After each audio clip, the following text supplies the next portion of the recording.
सत्साहे गुरु तेरा ही आसरा। आओ प्यारे ज्ञानी पुरुषों, आओ हम सब मिलकर प्रभु से प्रार्थना करें कि हे मालिक परमपिता परमात्मा, सब जीवों को सतबुद्धि दो और सबको शांति दो, ताकि हर जीव अपने आप को समझने लग जाए और अपने आप का ज्ञान कर ले।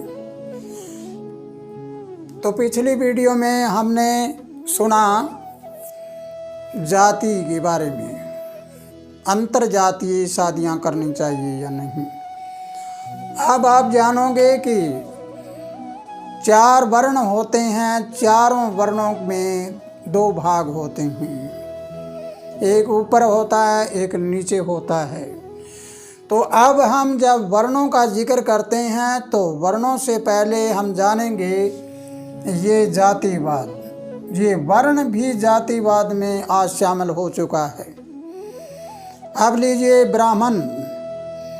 ब्राह्मण किसे कहते हैं? जो ब्रह्म के अंदर बैठा हुए मन को जानता है। ब्राह्मण वो होता है जो अपने अंदर की सभी कलाओं को जानता है और दूसरे को सिखाता है। और उससे ऊपर होता है पार ब्राह्मण, जो परमात्मा के घर से ही ब्राह्मण हो। एक ब्राह्मण वो होता है जो संसार का बनाया हुआ ब्राह्मण होता है।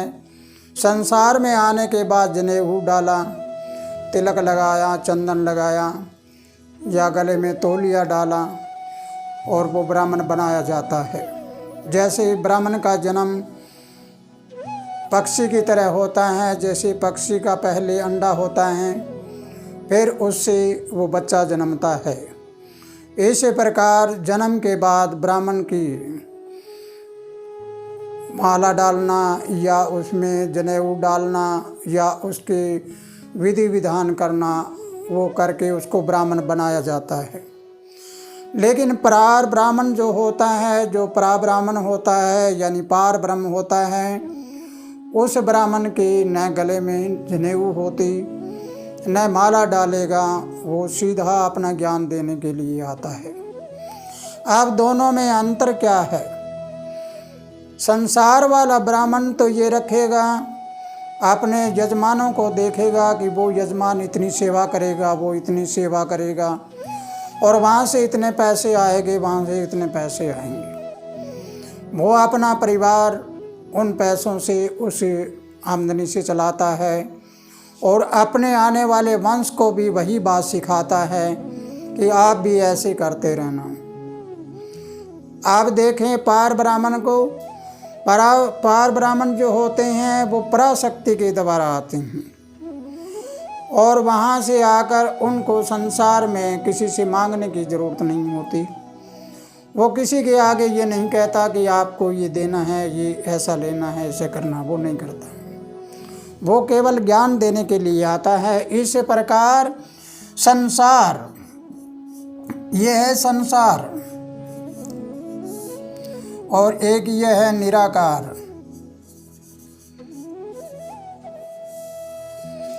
एक संसारिक ब्राह्मण होता है, एक निराकार की ओर से ब्राह्मण होता है। अब हम दोनों को जातीय मत माने, दोनों वर्ण हैं।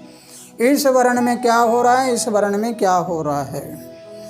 इसी प्रकार हम आगे चलें।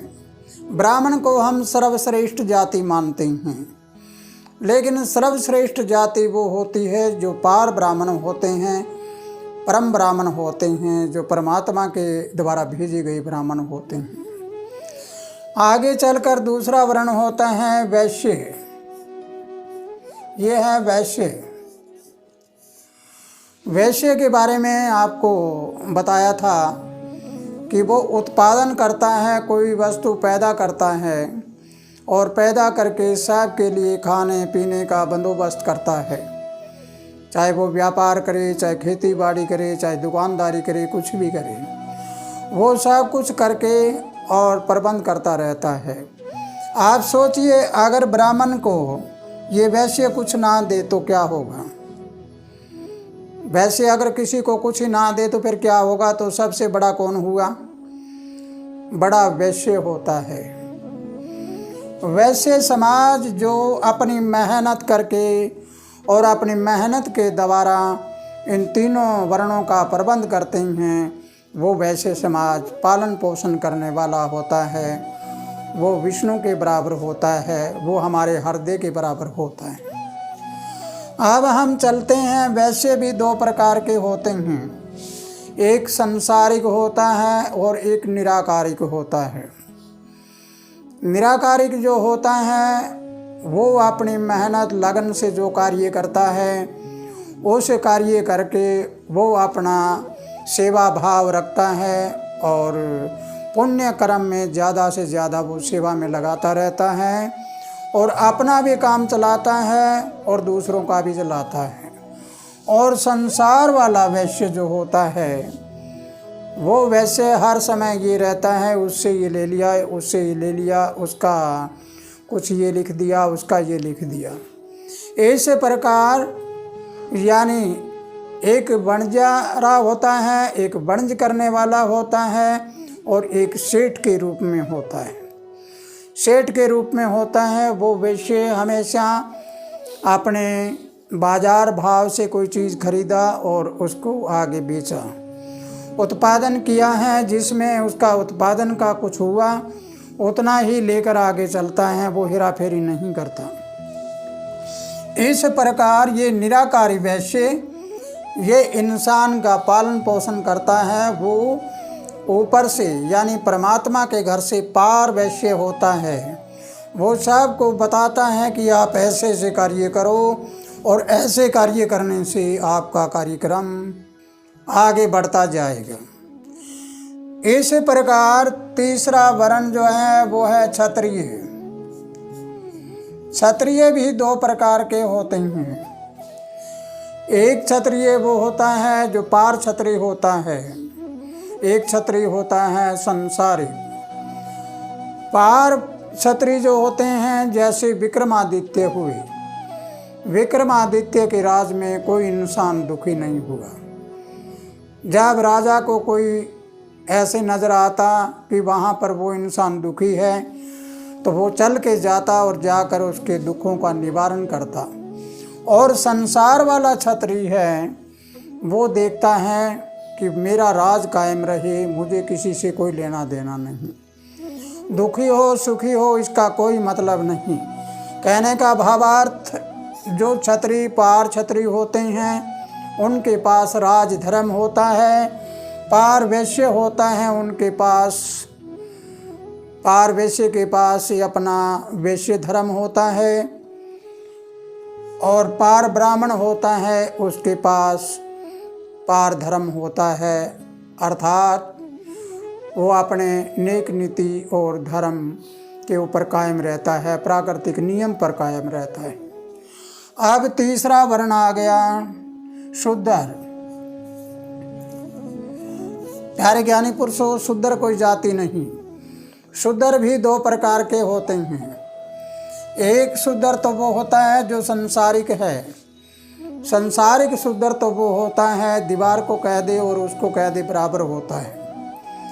वो किसी की ना सुनता न करता, अपने आप के काम में चला जाता है।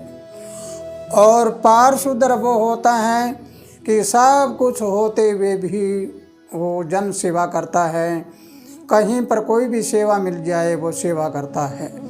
लेकिन ये चारों वर्ण एक ही इंसान के अंदर होते हैं। एक राजा हो, वो राज करने लग रहा है, जब वो राजगद्दी पे बैठता है तब राजा है। जब वो जनता का प्रबंध करता है खाने पीने का और व्यापार करने का, और तब वो वैश्य है। और जब वो ज्ञान देने बैठता है तब वो ब्राह्मण है। और जब वो सेवा भाव करता है, पहले राजा लोग रात को भेष बदल कर जनता के दुख निवारण के लिए अपने हाथों से काम भी किया करते थे, तो उस समय उसका शुद्ध रूप हो जाता था। इसलिए चारों वर्ण कोई जाति नहीं, ये वर्ण है इंसान, एक इंसान चारों वर्णों का प्रयोग कर सकता है। अगर ये बात आपको समझ आ जाती है तो हमें आगे पता चलता है कि ये जातिवाद, धर्मवाद, समाजवाद किसने फैलाया।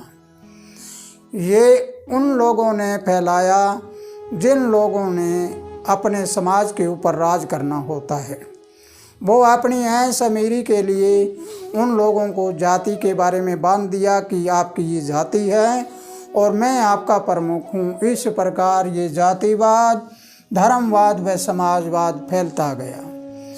लेकिन प्यारे ज्ञानी पुरुषों, अगर हम इस बात को समझते हैं कि ये जातिवाद, धर्मवाद समाप्त करना है, तो इसके बारे में आपको अगली वीडियो में बताऊंगा। तब तक के लिए आप इस वीडियो को ज़्यादा से ज़्यादा सुनिए और ज़्यादा से ज़्यादा शेयर करिए। अगर मेरे विचारधारा से किसी की भावना को ठेस पहुंच जाए तो मुझे पागल, मूर्ख, अज्ञान समझकर माफ़ कर देना, लेकिन मेरी हर बात आपको सच्ची मिलेगी। खुशहाल रहो, आनंद करते रहो। सत साहेब।